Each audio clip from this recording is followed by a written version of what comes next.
us here today, coming along and anointing our inaugural chair of the Endothelium.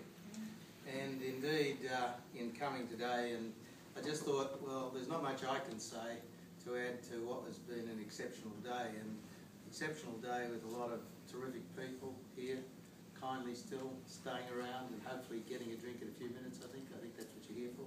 But essentially, to establish something that's pretty unique, and I just want to thank a few people that got us here, not least some of my own team are here, the family and other members of the foundation and the Healthcare Research Institute, which have come along, thank you. And indeed, of course, the story that got us here is a little bit of an unusual story. My background as a medico, as a general practitioner originally, and then spreading my legs and wings into all areas of medicine, took me to see from a high up, because when you hear today's program, it's way down in the cells.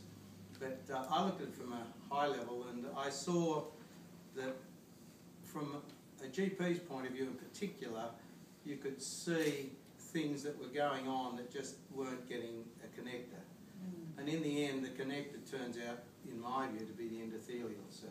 The endothelial cell, if you put it into context, is such a pivotal cell, and yet I knew for many years there was no story attached to it. It was a non-event cell. And coincidentally, of course, as those that are here this morning saw that Jenny actually in '85 put out a paper. And the coincidence of her now being the chair, the professorial chair, and the story of the endothelial cell, I think, are aligned. They're aligned in quite a significant way. My interest, of course, looks at it from a cardiac point of view, cancer point of view, and indeed from autoimmune point of view. And my exposure over the years has seen the reality that the endothelial cell was the one cell that people weren't really looking at.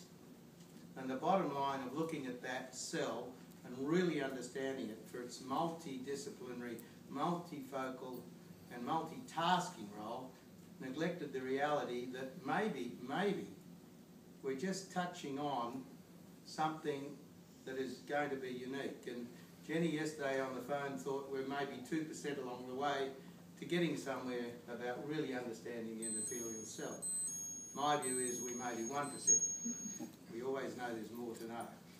But I think the important point I wanted to make about that was that when you're looking at the endothelial cell, you are actually looking at a cornerstone of everything that goes on in the body. And I believe that eventually we will identify a hugely pathological pivot point that we haven't identified for disease as being the endothelial cell. One of the last lines, if not the last line of defence for any illness, is probably going to be designed or run through the endothelial cell. I don't know if that's a big call.